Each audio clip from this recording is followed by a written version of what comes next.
we are taking a look today at a very solemn game. It's very serious, very near and dear to my heart. It means a lot to me. That's why I'm being so serious. I'm crying right now.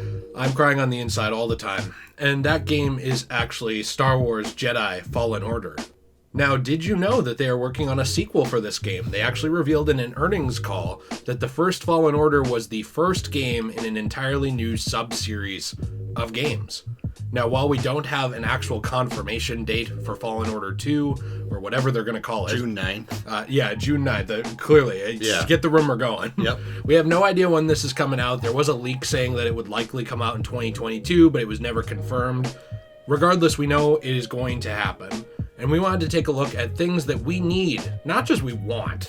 Want is a silly word. We need to see in a Jedi Fallen Order sequel. I do think that there needs to be more connections to the original trilogy characters. This is a point I came up with, just me, on my own. You didn't do anything with this. No, what did you mean when you wrote this? Because this was yours. Well, what I was saying was, I think we need to have more characters in the original trilogy because the first one did a really good job with ending the episode 3, the aftermath of Order 66 and what the world looks like after that whole event. The second one, I think, needs to more advance the story, like the overall Star Wars story. And by doing that, you need to have some connections with Cal to either the original trilogy or the show Rebels even, or even like Rogue One. I just think that would give him some clear connection to... That actually would make him matter to the Star Wars universe. Yeah. Otherwise, he's just a character in the universe that's like, okay, he's a cool Jedi. What else did he do? Yeah, he's off doing his own thing. Right. I mean, I'm assuming that people who are watching this played through the first Fallen Order or they don't care about spoilers, so obviously you've been warned. The ending of Fallen Order really does imply that they're kind of leaving the fate of the Jedi Order up to the Force when they get rid of the holocron and everything like that. So it kind of makes you wonder where they're going to go from here. I do think that in order to have this character have more impact, you need to have him cross paths with somebody. What I will say is the easiest person to probably do this with is someone like Ahsoka, even. Yeah. Someone who's sort of bridged the gap between all the trilogies now. I mean, she's bridged the gap between prequels to original and original to sequels. It really works with how long her race lives as well. So someone like that is still in operation and moving around, you could easily connect with. And maybe, I'm sure they probably wouldn't have her be a main character. Right. Because it would take away from him in a way, because you'd stop caring about him more and just focus on her. But I do think that you need someone like that passes through. Another easy one is Lando. I mean, Lando pops up in Rebels. He's kind of all over the place. Yeah, I'm sure Billy D. Williams would love to be it. Billy D. Williams wants to come back for everything. Someone's like, hey, we need Lando. Billy D's like, oh, man. Yeah, it's like, what do you need him for? I'm here. Yeah, normal people, well, what do you need my character for? Billy D. Hey, we need Lando. I'm in. Well, we were going to say we need him for a Flash game on a Rule 34 site. I'm in. Okay, all right. Well, we're glad you're in, Billy D. You're really going to be weight for the role. Like, it's just your voice, Billy. I'll lose weight for the role. I'm in. Man, he is dedicated to Lando. You can give him that for sure. Yeah, I don't know, just like that. And I do think as well that you need more memorable characters. This is like actually sort of connected. Maybe it's not actual original trilogy or even prequel trilogy characters, but I will say that some of the side characters like Seer, there's nothing wrong with her, but they're not as interesting as Cal. I think the only one that was as interesting was Night Sister Marin. Yeah, she was cool. Really cool, but she was very much underutilized because she's kind of used in the last fourth of the game. Right. And that's about it. So I think that you need to, well, one, expand her because she's already interesting, and sort of introduce new side characters that matter more. Or if you're going to keep the same ones, you have to make them matter more than they did. A lot of times they're just kind of there to give Cal somebody to bounce ideas off of, and that's it. They don't really have a lot going on for themselves. Well, and the worst one was that driver. He just was there to drive. Why do we always forget his name? I think his name was Grease something. Yes, you're right. It was Grease. I was going to look it up. Something. Yeah, he's not awful, but he's just kind of uninteresting. He's kind of just a funny guy. Yeah, he's just there to be That's just kind of like, he's funny. I do think that if this is trying to, in a way, be the Uncharted of Star Wars in some ways, and I say that in terms of not linearity, but hey, here we're going to give you these grounded, more down-to-earth characters and throw them in this big world, and you experience it from their point of view and stuff like that. You need to have more of those characters be more memorable and more likable. Right. However you want to go for that. Because 2 out of 4 is not the best batting average for your main cast. Yeah, and that's not even that much main characters, too. So it's like, you couldn't expand on all 4 of them. Right. There's only like 4 characters. Yeah, and I really don't think EA thought this was going to be as big of a deal as it was. I think Respawn did a really good job with it, but it kind of seems like EA was like, whatever, just make your single-player game to appease the fans. Right. After Battlefront, and then it came out and it was a smash hit that they weren't expecting.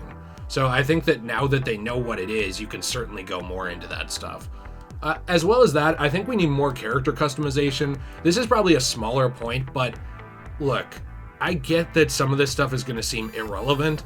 However, when you're putting someone in a game, in a modern game, you need to give them some player agency over either what they look like or how they fight or what they do. There's not actually a lot of that in this game. I mean, even if you look at the branching upgrade trees, you eventually get everything. So you're not really choosing your combat style as much even in this. A lot of it is just upgrade the tree to get everything. A lot of the cosmetics are just, hey, do you want a poncho or no poncho? Yeah, or a different color poncho. Yeah, and I think that was a little bit underdone. We saw some cool cosmetics after the game was out, like the Inquisitor What If outfit that they created for Cal and patched into the game. That kind of stuff's really neat. I think we should see more of that. Or maybe, if you want to dress like, I'm not saying you cosplay as Luke Skywalker, but if you want to dress in a more Jedi-ish traditional wear or whatever, sure. If you want to dress a little bit more like a pilot like he does in this game, sure, that's kind of up to you. I think that those are underdone, and I think it's especially apparent with the lightsaber. Like you said, I would say there's a few good lightsaber options, but most of them are kind of uninteresting and need to be expanded on, I think. Yeah, I found myself gravitating to like 2 options. I did like the ability to make it into a double-bladed lightsaber as opposed to just a single. Yeah. I thought also the color options for the lightsaber itself were cool. But as far as stuff of like the handle or the hilt or, stuff like that, the options were pretty slim. Yeah, I agree. They were there, but they weren't very cool. Right. At all. So... Well, and that's what I think. You need to find a way to give the player more agency in... Yes, you're playing as Cal Kestis, sure, but it's your Cal Kestis. Right. It's not our Cal Kestis shouldn't be the exact same. It's kind of how I see it. And I understand that that's something some people don't care as much about, but I do think it's important to have those customization features, however you want to do it. It's the same thing, too, with leveling up. I think that something like the Final Fantasy X Sphere Grid, this is going to be a deep cut for those of you who haven't played it. Wow. But essentially, the Sphere Grid in Final Fantasy X was... It's a massive board, and if you choose the option that you're supposed to pick, which is advanced, you can progress it whatever way you want. So if you want a character to go from being more of a warrior to a mage, you progress in that direction, and you pick those perks that you want. Now, if you want to grind the game for 100 hours, yes, eventually you can get everything, but you're not probably going to do that. So what ends up happening is you progress in a specific path. I think that something like that for this game would help too, where it's like, oh, you have a different build. Do you focus more on the force or do you focus more on your blade? Right. I guess another way to look at that is something like Dark Souls, which this game was clearly inspired by. Yeah, there's a lot of similarities, but I think you have to go somewhere more in the middle because with Final Fantasy X, like you said, you can grind that out for 100 hours. Yeah, it's too much. I don't think anyone wants to go that far. Yeah. But I do agree there has to be more to the skill tree other than just, 20 Yeah, it's just upgrades. You fill it out. That's it. And by the time you finish the game, you already have all of them. Right. So then once you're done with the game, it's like, oh, well, I've already got everything. Yeah, and that actually leads into something else. I'm going to jump ahead a few points and then come back because that's a good segue. This game needs more post-game content. It has basically none. They introduced challenges after the fact, which most people didn't care about. Yeah. They introduced a few cosmetic items that you could get, which by that time people had played through the game, and I guess they could get them on their second playthrough, but no one really wants to just run around the planets and do nothing. Right. I think that's a problem that this game really had, is that once you finish the story mode, that's it. Yeah, unless you want to platinum the game.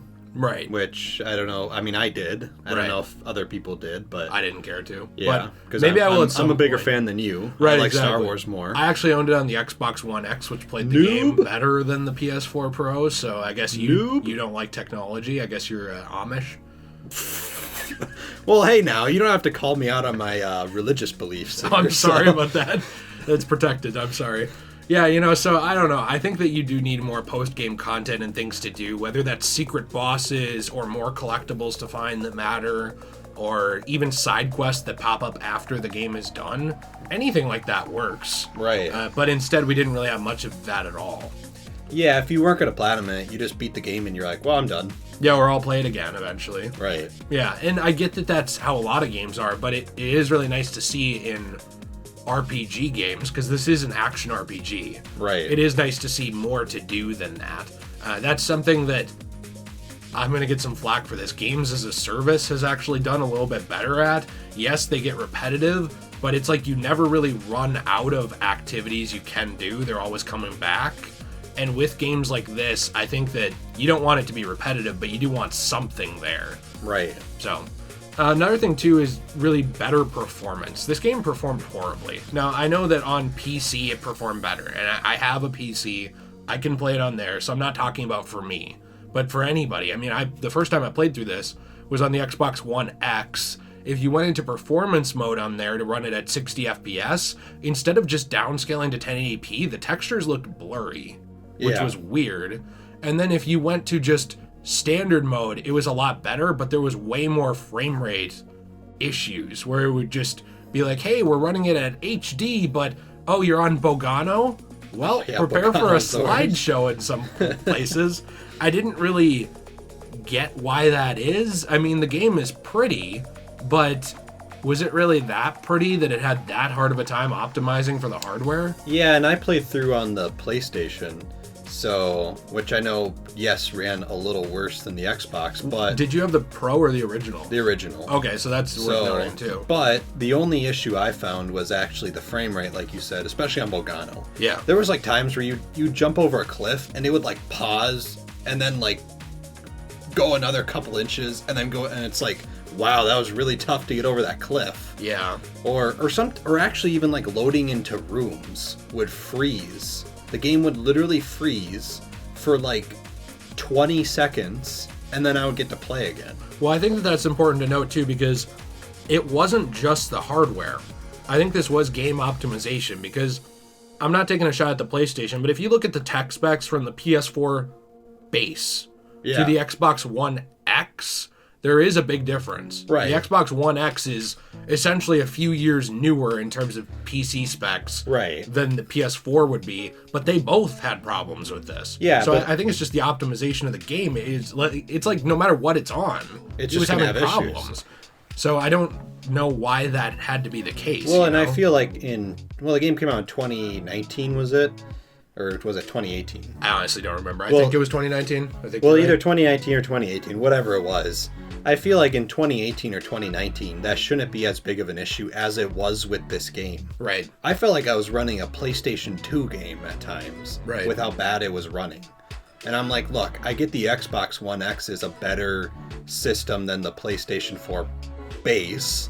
Like, it has better but it didn't even stuff matter. Like that. That's what I'm saying. Like, but the PlayStation 4 base is not some like random like 2,000-year-old console here. No.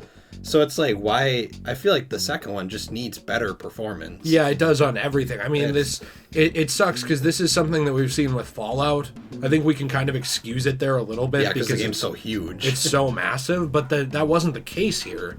And I don't think you should have to be on PC to have the game run stable. Yeah. Now, if you want to say you're on PC to get the best experience, sure, fair enough. Like, there's mods, there's like, you can run it at 120 FPS, whatever. You can spend $5,000 on one item. Yeah, so you can. You can do whatever you want. Well, you can. But I mean, that's my point is you can get best performance there, but I don't think that should mean the performance is garbage elsewhere. Right. So that's kind of where I had a big issue with this game. I feel like that turned into like a 3-minute rant about hardware performance, but it really frustrated me. Yeah, me too, because mine was even worse than what your experience was. So yeah, I remember watching you play it, and annoying. I was like, mine was already bad. Yeah, it was annoying.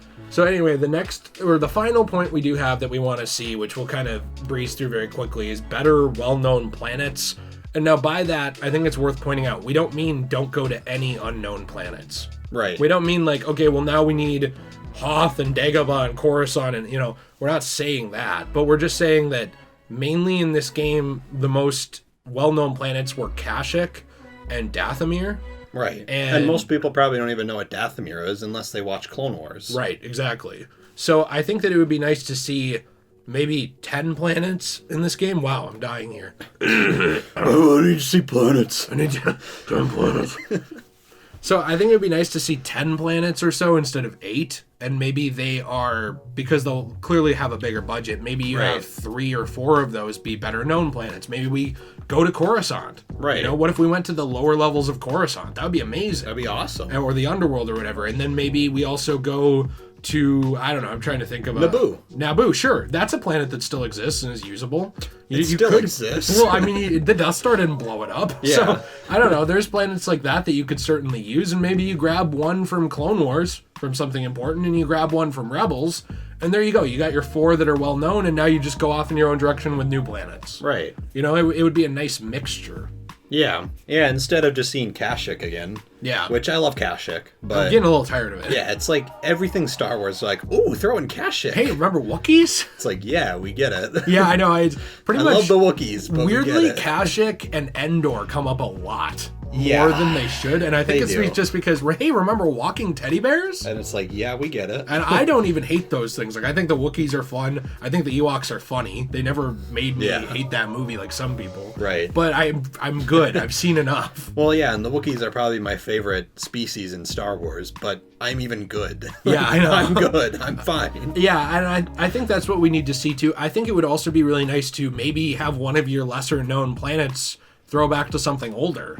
I know these games aren't canon anymore, but something like the Star Wars Jedi Knight series with... Yeah, that'd be cool. Like Jedi Outcast and Jedi Academy and stuff. Maybe you bring in one of those planets and, hey, this is the canonized version of it. Or maybe you bring in a planet from Knights of the Old Republic. Right. Because obviously these planets didn't just go away.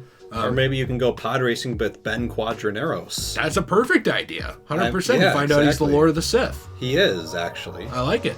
Yeah, so I don't know. We just want to see that. I mean, this is pretty much our list of things we want to see. It was more than 5. It's a little bit of a longer video. Nate, do you have anything else to add to this that you would also want to see? I don't think so. Okay. I think the main thing is just make the game run better. Yeah. That's like your kind of my main That's like your key thing that if they ignore everything else you want to see. I want to play the game. Right. So I completely agree with that. Let us know what your thoughts are in the comments down below. What do you want to see from a Jedi Fallen Order sequel? Do you want a sequel? I know that they're going to make one, but would you rather this just be left alone and they go off in their own direction?